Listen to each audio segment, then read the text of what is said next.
Hello and welcome to a new episode with the Success Secret podcast. Here with me, Hussein Talib. Today I have a special guest, Mialei Iske, equip leaders to leave the expert role to become genius leaders through her group coaching program called Equip and Engage. Her extensive corporate and small business experience offers countless stories and illustrations to help others become the leader their teams deserve to have. Miley, welcome to the Success Secret podcast. How are you? Good. Thank you so much, Hussein. Awesome to have you here. So let me ask you first, the definition of leadership. What is leadership in general? Is it like to have someone calls the shots that we should obey and that's it? Really, to me, leadership is getting the work done through other people Hmm. and bringing out their strengths and offering them the training they need to do the job that we expect them to do, but to offer the training before they need it instead of waiting until they're struggling and then trying to impart that training. Hmm. Hmm. So do leaders in companies do they know everything or they should be like learning new things or do they already know everything? To me, they need to be asking more questions, and people Mm, need to ask questions of them. mm, So in the workplace, if everybody's okay for questions, it really those questions guide us more than our answers because then we know what people don't know. So mm, if everybody's encouraged, ask the questions that you have, then we can help each other. And those questions, a lot of times, are really casual and sometimes said in the heat of the moment. Instead of the answer, the question gives you more information and you know mm. what to do. Yeah. So what type of questions should be asked around this subject? Well, really, the questions need to be about the work and not the people. Because if we Mm, ask questions of the people, we're really looking for blame, and we don't want to do that. We mm, want to know how the leader can help. How can the leader move obstacles? How can the leader solve what the team can't solve? I want my team solving whatever they can solve on their own. But there's associations I have outside of the team because of where I am in the organization that I can then leverage and help them. mm. So I Because, stay back and I give them the opportunity to make a mistake, to falter, to ask a question. Give them enough space to actually show you what their questions are. you speaking of mistakes, I have noticed a lot of let's say managers and the executive they do meetings for example when certain employee makes the mistake, right? This is what happens. This is actually what happens. They don't Exactly what do, happened. yeah, they don't do meetings to, for example, tell the employees this week we're gonna do so and so, or they encourage the employees or to thank the employees. They do the meetings only when there is something wrong. Right, exactly. And people know that. Mm, People that creates fear. To me, that creates fear in the system. And people don't do as well when they're afraid of that meeting happening, yeah. especially if the result of that meeting is someone loses a job.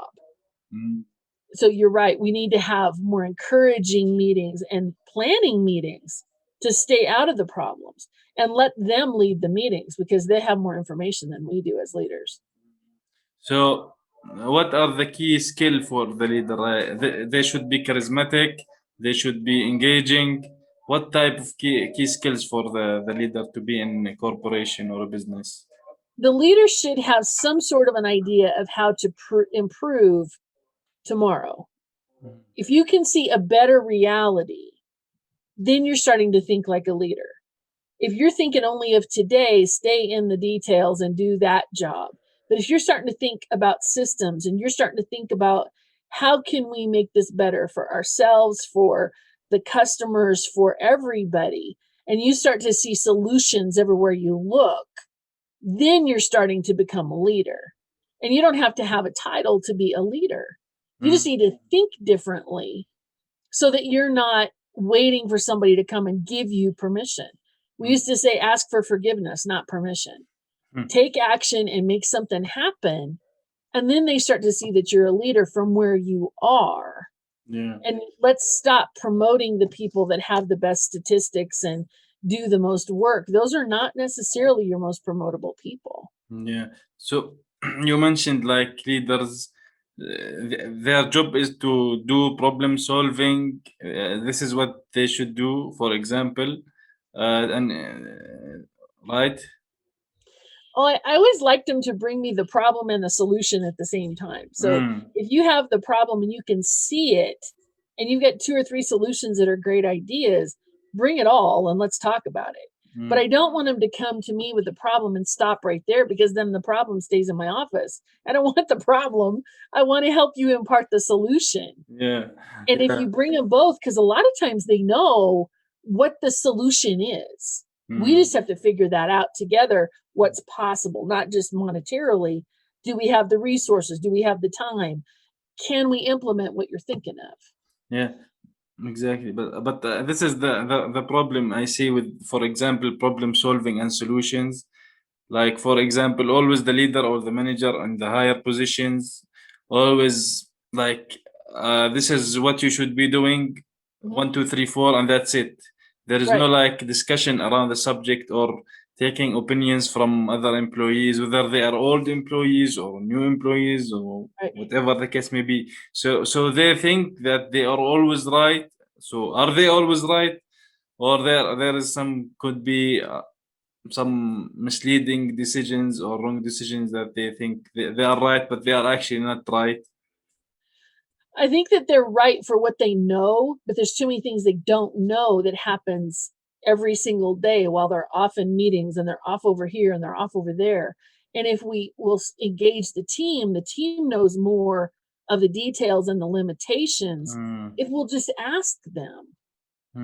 yeah, exactly. Because I see, for example, even if the leader that in certain position now maybe worked in the same position that like 10, 5 years ago, he might say, I don't want to say forget maybe the certain things or certain aspects of the Mhm. business, right? So the employees who are working now, especially with sometimes there is updates to systems, there is update to policies. Mhm.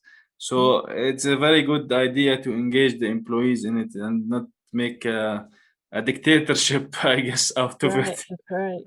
Because I think sometimes we use the analogy of a ship, and you never come down off of that command bridge, you have Mm, no idea what's going on in the engine room. And you need to mm. find out what's going on in all of those places Yeah, by exactly. just attend their meetings and be quiet and listen. Mm. We've So, got to learn to listen as leaders and stop yeah, doing so exactly. much commanding. Yeah, the problem with today's world is it's so annoying, so much noise that Mhm. nobody listens. Everybody wants just to talk, right? Yes. Do you think Yes. that's true? Yeah. And because we believe it saves time. Ah, yeah. It does not save time to be the person who's always talking, because you can always go in the wrong direction if we're not asking anybody else what they're seeing, because Mm. everybody has a different perspective and I think they're all valuable. Mm. So how can asking questions and engaging employees affect and improve relationships between the company and the employees, and the employees and the manager, or the whatever it is, CEO, whoever it is in charge? Right. Well, to me, the questions will tell me where my training is lacking.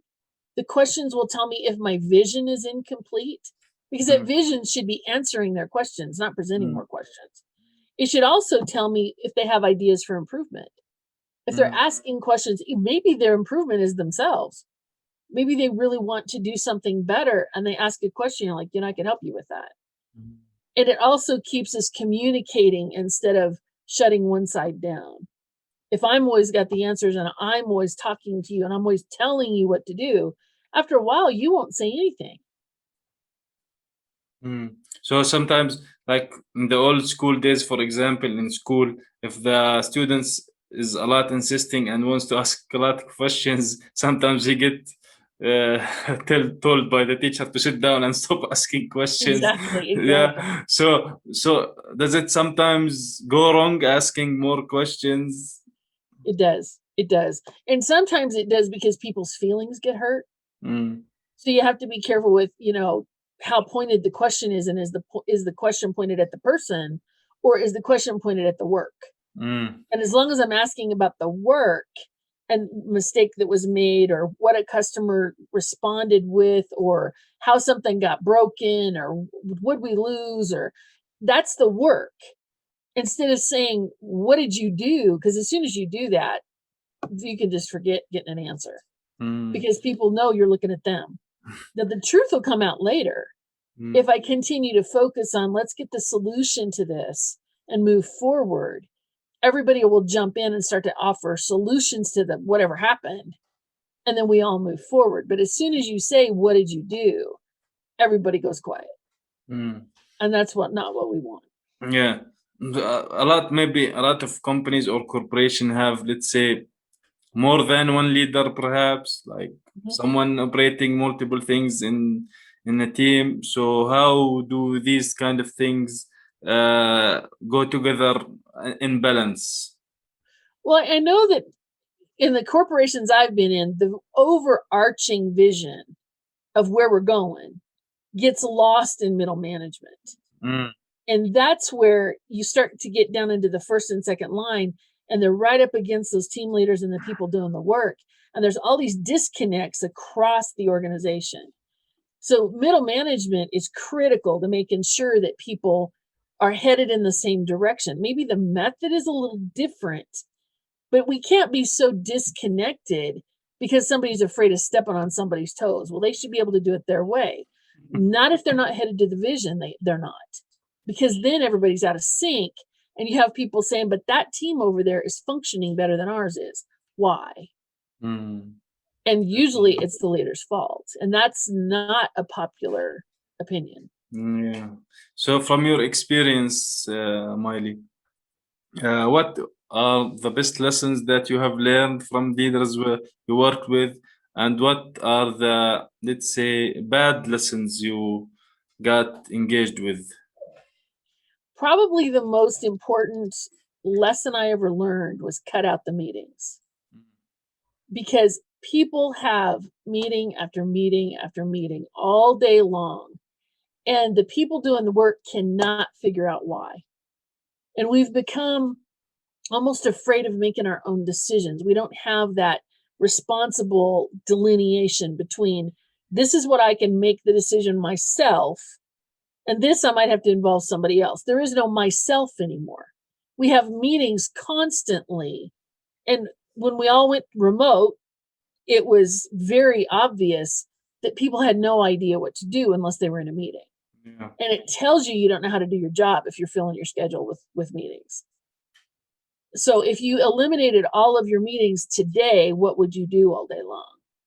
And it reveals we have a real problem. So that's become cultural. The other thing I've noticed is when you come into a new organization and you are the leader, if you don't do any observing and you don't do any asking, and you make a huge decision, I watched this happen, and the entire team just said, you're out of your mind. And that leader never got it back. She made an absolute demand that the system could physically not do. It was being rewritten to address the problems. And when she made this announcement in front of the entire team, she'd lost the entire respect of the team, and she never got it back. We've got to learn to listen and ask questions when we're the new kid on the block. Yeah, I actually saw that a lot. For example, if when, like, even on the small things, like if you're working on a certain system, and there is the people who actually work on the system and the people who, let's say, develop the system. Right. So the people who develop the system maybe come listen to the people who are working on it. But at the end of the day, when they develop the system, or they were thinking in their head that it's going to improve the system, it's actually not really going to make that much of a difference to the people who are actually working on it. The things that they got from their people who are working on it did not take it into consideration at all. Just, Right. they just throw it out. Right. So yeah, this is a problem I see a lot in corporations. Right. Yeah. And especially the ownership thing when you're talking about systems. I wrote this. Okay, big deal. It doesn't work. We're going to fix it. And there, ooh, man, you can start a war. You can literally start a war with the guy who, honestly, they act as though they birthed the thing instead of just wrote it. Well, what if the regulation negates what you're doing? We have new regulations, we have new laws, we have new tax implications. We have, all of that stuff changes in those systems. If they don't evolve, you got to do away with them and start over. And people really become so, I don't know what it is, obsessive about what that system used to do. Well, even a year ago, stuff doesn't run the same now as it did then. And you're talking 10, 15. We have systems that are still running COBOL and ALC that were written in the 60s and 70s, and they're still running. Yeah. And so you can't be real attached to what you create. It won't work. So you mentioned like nowadays, especially with COVID, this from last year, a lot of people are working in a remote environment, right? Yes. So how can leaders release more control and give, let's say, encouragement to the employees who are working and stay informed in this environment? Well, for me, the one thing that I noticed was we've got to get off of this lagging indicator thing. So we look at Monday morning and we run last week's whatever, the reports and the statistics. And then we go back and we say, on Tuesday of last week, you said this on the phone. You're kind of like, I what? I don't even remember Tuesday of last week. So as leaders, we need to become more about the leading indicators, not the lagging indicators. Get in there and see if you can see what's happening and get engaged with your team, not just with the customers, but with their systems and their schedules. And some people honestly do not have the skills to be home right now. And if that's true, Okay. as a leader, my job is to get them trained. So you mean like some people don't know how to work from home in a remote environment? Right. So they should be in the physical workplace. Either that or we've got to get them trained. And the concern that I have is that as we look at the remote world right now, when we sent people home, they were very experienced and they got more work done and they were still in touch with the team. When you look at sending an entire team remote, including the leaders, how long is that going to last if we don't change what we're doing? Because you cannot bank on all of these people are still going to be in their chairs in 2 years and we're not going to add new people. So we have to change how well we train people and how we monitor the work. And do we care what they do in between? If you go start a load of laundry, who cares? If you go change the sprinkler, who cares? Is the work being done? And how do we know? And it's not next Monday.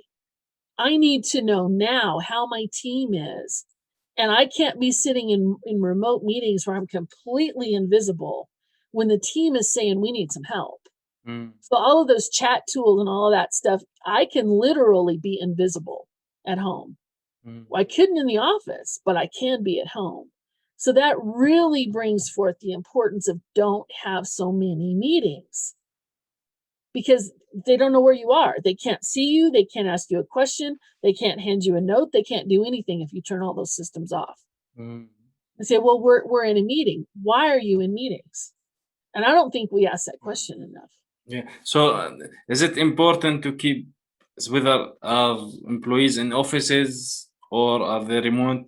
Is it important to keep pushing them and encouraging them to do the work on time and keep it on a timestamp exactly?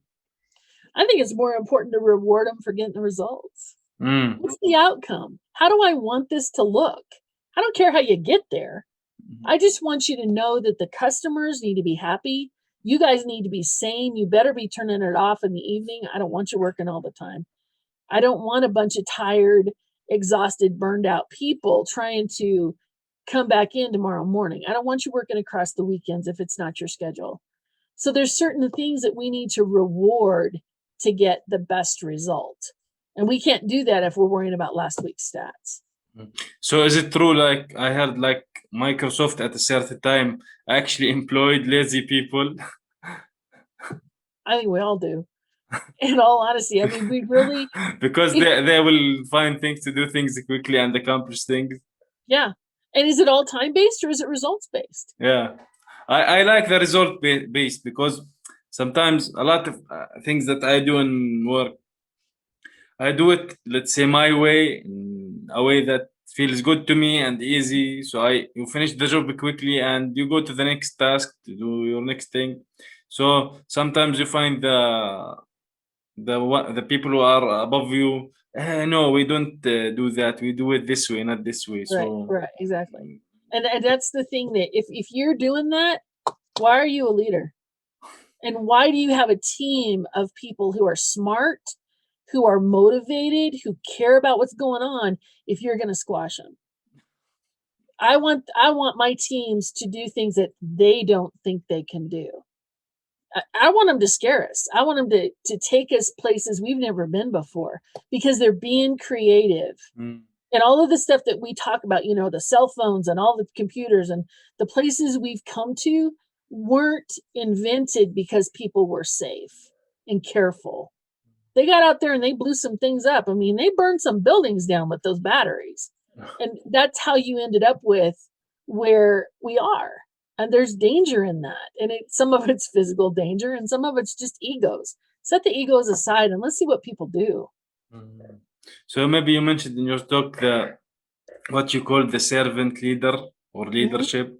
So the job of the leader is to be a servant of others, to provide them with the tools, for example, to make the job easier and get things done, right? Right. And I think some of that is availability. Am I asking good questions? Am I sitting in those chat tools and answering questions for the team, and they can see me in those, and they get a different answer from me because they get more pieces based on my experience and where I am in the organization. And they say, oh, that's really helpful. Now I learned from that. I'm going to save that comment so I could come back to it. And they don't see me as out there somewhere. They see me as part of the team. And, Mialei helps me through things. She helps me with difficult customers. She answers my technical questions. She's there, and she's not always in meetings, but she's available if I want to talk. So a servant leader is listening and asking questions, not constantly imparting the next directive. So you were talking about, we were talking about a little bit of performance in general for employees, right? So how is it a difficult thing to keep track of the performance, whether the leaders themselves or the employees in a corporation? We always handed out what we called like the review, and basically that's what you're going to be reviewed on 6 months from now. So they knew exactly what they needed to do with respect to training other people, being a mentor, documenting the system, their statistics, which was a much smaller portion than a lot of people thought it was. And there weren't any surprises in the reviews. They knew what they needed to do, and they knew that based on your job code, you might have 2 or 3 more responsibility than the people who were new, but they knew what they were, and I knew what mine were. As a manager or as an operations manager, I knew what was expected of me. I usually sat down and wrote what I was going to be reviewed on 6 months from now and gave it to my manager, because then I didn't have to wonder. And I think performance management is not in retrospect. And that's one of the things that I was so grateful for my first company, because I looked at it and I thought, okay, that's cute. Of course, I was 22 years old. And then by the time I got to my next 2 or 3 positions inside the same corporation, then I understood what was going on, because my duties were changing, but I was being told ahead of time. So again, as leaders, let's get off of the looking backwards and start to train and go forward. That's the important thing. Exactly. Going forward is the important thing, and achieving the goals that are set, right? Right. Exactly. Yeah. Exactly. So what would you say one takeaway from our talk here in this episode? I'd say definitely let's look at people as equals. For one thing, nobody's above anybody else. I don't care if you're on an org chart or not. You're not above anybody. The other thing is, let's ask each other questions and let's gain clarification of what we think we're seeing and go from there. Let's stop with the directives, stop with the lagging indicators, and quit looking for mistakes, and let's set people up for success. I love that because this view of people who are above someone else, the look from the top on them is like it's bad. It's discouraging to employees. It does It not is. support their work. It doesn't. They will feel inside them that I will not get what I deserve when I get things done. Right. So yeah, it should be like all on the same platform, same level. There is no like above and beyond and down. This is like Okay. not here anymore. Right. So Miley, where can people get in touch with you? Definitely on my website, mialeiiske.com. I also have a YouTube channel that's called Ask More Questions and a Facebook group called Ask More Questions, because I think that that's where we are. We've got Yeah. to be communicating more effectively than we have been. Awesome. Well, thank you, Miley, for being here today with me on the Success Great podcast. Thank you, Hussein.